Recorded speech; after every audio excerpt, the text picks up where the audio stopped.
Good morning, students. Oxford Public School welcomes you. Myself, Sandeep Nehra, your political science teacher. We are studying about chapter 12, Politics and Plan Development.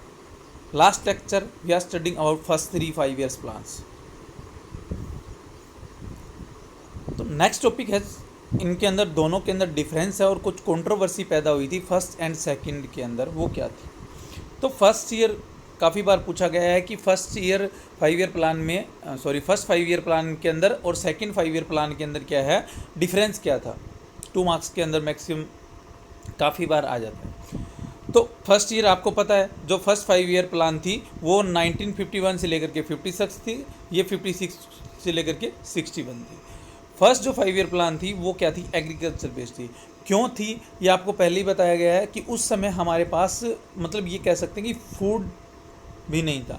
हमें क्या है, mainly USA से, बाकी European country भी थे लेकिन ज़्यादा USA से हम क्या है, वीट वगैरह है, ये सारा का सारा क्या है, इंपोर्ट करते थे। सेकंड है, उसको इंडस्ट्री बेस्ड बनाया गया क्योंकि एमसी महालनोबिस ने क्या है, इसको हैवी इंडस्ट्री के ऊपर क्या है, और पंडित जवाहरलाल नेहरू ने हैवी इंडस्ट्री को ज़्यादा स्ट्रेस दिया और कहा कि इससे क्या है, इकोनॉमी को हम गेन करेंगे, इकोनॉमिक ग्रोथ ज़्यादा होगी। तो ये इंडस्ट्रियल बेस दी और हैवी इंडस्ट्री को इसके अंदर क्या है, ज़्यादा बेस दिया गया।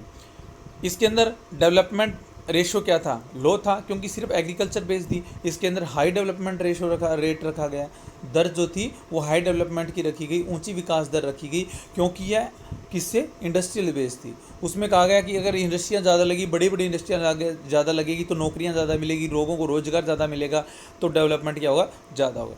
इसमें प्राइस क्या है, नॉर्मली थे, मतलब इन 5 सालों के अंदर नॉर्मली प्राइस बढ़े थे, यानी 13% तक या उससे कम ही हम ये कह सकते हैं कि प्राइस बढ़े थे।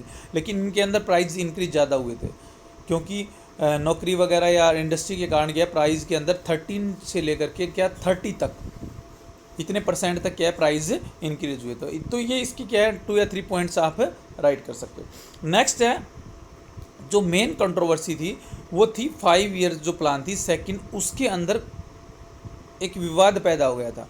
क्यों, क्योंकि फर्स्ट किस के बेस्ड के ऊपर थी, एग्रीकल्चर के बेस्ड के ऊपर थी, लेकिन सेकंड के अंदर पंडित जवाहरलाल नेहरू ने इसके जो आर्किटेक्चर बना दिए थे मेन, वो एमसी महालनोबिस को बना दिया था, जो क्या थे, इंडस्ट्री को यानी हैवी इंडस्ट्री को क्या करना चाहते थे, बेस्ड करना चाहते थे, यानी सारा खर्चा उसी के ऊपर करना चाहते थे सेकंड 5 ईयर प्लान का। ठीक है, तो इसलिए इस प्लान को या इस कंट्रोवर्सी को एग्रीकल्चर वर्सेस इंडस्ट्री भी कहा जाता है। तो प्लान फ्रॉम हैवी इंडस्ट्री ये मैंने आपको बता दिया। तो इसकी क्या है, जो आलोचक थे, क्रिटिसाइज थे या जो इसके अगेंस्ट थे, जो ये चाहते थे कि ये प्लान भी क्या हो, एग्रीकल्चर के ऊपर ही बेस्ड होनी चाहिए क्योंकि हम 56 तक भी क्या है, सेल्फ सफिशिएंसी नहीं प्राप्त कर चुके थे फूड के अंदर। यानी आज भी हम क्या है, यूएसए वगैरह से क्या है, इंपोर्ट कर रहे थे या मंगवा रहे थे, या अनेक यूरोपियन कंट्रीज से क्या है, फूड वगैरह मंगवा रहे थे। तो इसके अगेंस्ट भी कह सकते हो, अनफेवर आर्गूमेंट्स भी कह सकते हो या क्रिटिसाइज भी कह सकते हो। तो आलोचकों का कहना था कि lacked on aggression strategy from development. तो उन्होंने कहा कि यह क्या जो रणनीति है वो विकास को क्या है, पीछे ले जाएगी। मेनली उन्होंने एग्रीकल्चर, उन्होंने कहा कि यह डेवलपमेंट को क्या ले जाएगी, पीछे ले जाएगी क्योंकि हम अभी उस सिचुएशन में नहीं है कि हैवी इंडस्ट्री लगाई जाए हमारे, क्योंकि हमारे पास इतना पैसा ही नहीं है। विदेशी निवेश ज़्यादा होंगे, यानी फ़ॉरेन इन्वेस्टमेंट ज़्यादा होगी और फ़ॉरेन ही पैसे कमा करके ले जाएंगे। हमारा क्या है, हम अभी उस लेवल पर नहीं पहुँचे कि हैवी इंडस्ट्री को क्या है, किया जाए। दूसरा उन्होंने कहा कि यह super agriculture and rural India, यह मेनली क्या है, जो रूरल इंडिया है यानी ग्रामीण, जिसके ऊपर फर्स्ट हमारी 5 ईयर प्लान थी मेनली, जिसके ऊपर बेस दी एग्रीकल्चर और रूरल इंडिया के ऊपर, उसको सफ़र किया जा रहा है। यानी कि उसकी तरफ कोई ध्यान नहीं, उसको पीछे की तरफ धकेलने की कोशिश की जा रही है, उसकी तरफ कोई ध्यान नहीं दिया रहा। जबकि हमारी 80 वहाँ उस टाइम तो 80% से भी ज़्यादा क्या है, पॉपुलेशन किसके ऊपर डिपेंडेंट थी, एग्रीकल्चर के और रूरल इंडिया के ऊपर ही डिपेंडेंट थी। तो इकोनॉमिक्स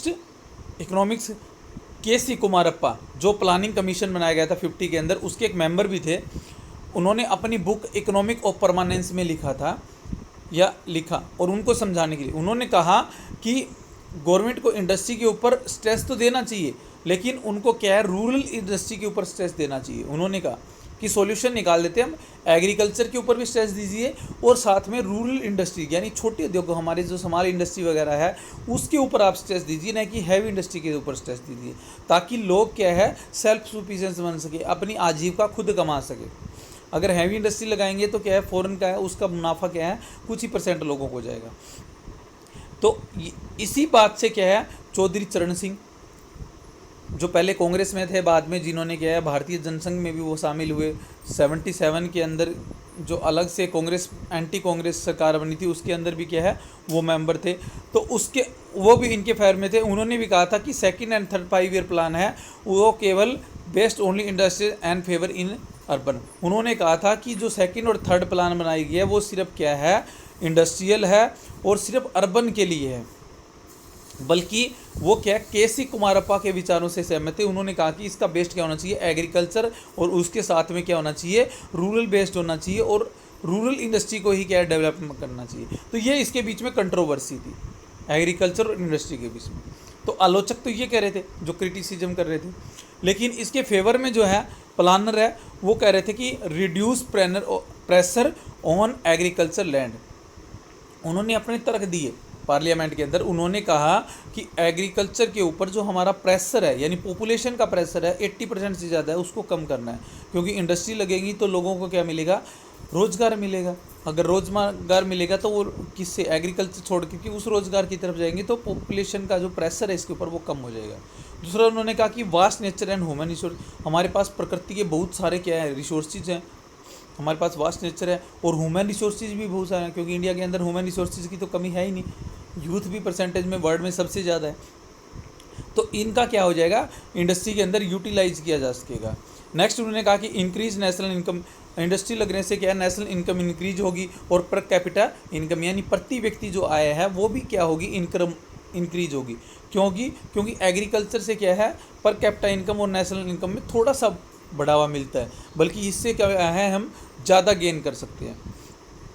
तो इसके ये आर्गूमेंट से, इसके अलावा उन्होंने कहा एम्प्लॉयमेंट को दूर करेंगे, यानी इसमें और भी आप जोड़ सकते हो, ठीक है, जीडीपी की ग्रोथ करेंगे, तो नीचे लिखे हुए भी हैं। तो ये क्या है उन्होंने फेवर में आर्गूमेंट्स दिए। तो ये सेकंड जो 5 ईयर प्लान थी इसके बीच में जो कंट्रोवर्सी हुई थी पार्लियामेंट काफ़ी लंबे समय तक चली, और विचारों के अंदर भी क्या है काफ़ी के विचारों के अंदर जो कैपिटलिज्म को मानते थे और सोशलिज्म को मानते थे उसके अंदर भी डिफरेंस आया था। तो ये हमारी सेकंड 5 ईयर प्लान की कंट्रोवर्सी। Okay, thank you.